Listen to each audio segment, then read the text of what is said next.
Black ಮೇಲ್ ಕೇಸ್ನಲ್ಲಿ ಸಾಕ್ಷಿ ನೀಡಲು ಬಂದಿದ್ದಂಥ ಸೂರಜ್ ರೇವಣ್ಣ ತಾನಾಗಿಯೇ ಬಂದು ಪೊಲೀಸರ ಕೈಗೆ ಸಿಕ್ಕಿ ಬಿದ್ದಿದ್ದಾರೆ. Suraj Revanna audio record photo ನೀಡಲಿಕ್ಕೆ ಸೂರಜ್ ರೇವಣ್ಣ ಪೊಲೀಸ್ ಠಾಣೆಗೆ ಬಂದಿದ್ದರು.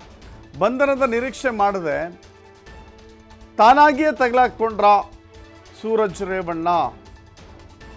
ಬಂಧನದ ನಿರೀಕ್ಷೆ ಇರಲಿಲ್ಲ ಅವರಿಗೆ.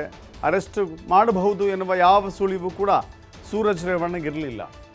ಸೂರಜ್ ತಮಗೆ ಬ್ಲ್ಯಾಕ್ ಮೇಲ್ ಮಾಡಿರುವಂಥ ಕೆಲ ಆಡಿಯೋಗಳನ್ನು, ಮೆಸೇಜ್ಗಳನ್ನು, ಫೋನ್ ಕಾಲ್ಗಳನ್ನು, ಅದರ ಮಾಹಿತಿಯನ್ನು ಕೊಡಲಿಕ್ಕೆ ಅಂತ ಹೇಳಿ ಪೊಲೀಸ್ ಠಾಣೆಗೆ ಬಂದಿದ್ದರು. ಮುಂಜಾನೆ 4 ಗಂಟೆವರೆಗೂ, ಅಂದರೆ ಬೆಳಗಿನ ಜಾವ 4 ಗಂಟೆವರೆಗೂ ಕೂಡ ಪೊಲೀಸರು ವಿಚಾರಣೆಯನ್ನು ನಡೆಸಿದ್ದಾರೆ.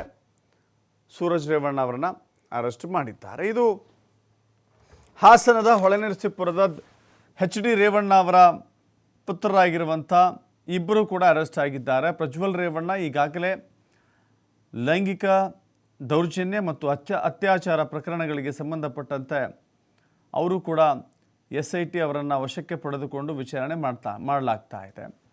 ಈ ಹಿಂದೆ ಅದೇ ಪ್ರಕರಣದಲ್ಲಿ ಮಾಜಿ ಸಚಿವ HD ರೇವಣ್ಣ ಅವರನ್ನು ಕೂಡ ಅರೆಸ್ಟ್ ಮಾಡಿದ್ರು ಪೊಲೀಸರು.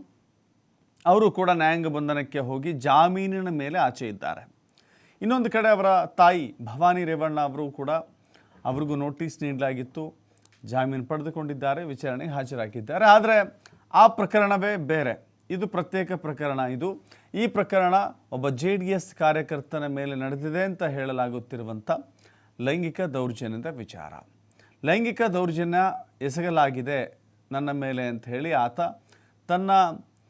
ತಾನು ಬರೆದುಕೊಟ್ಟಂಥ ಕಂಪ್ಲೇಂಟ್ ಆಧರಿಸಿ ಇದೀಗ ಸೂರಜ್ ರೇವಣ್ಣ ಅವರನ್ನು ವಶಕ್ಕೆ ಪಡೆಯಲಾಗಿದೆ. ತೀವ್ರ ವಿಚಾರಣೆಗೆ ಒಳಪಡಿಸಲಾಗ್ತಾ ಇದೆ.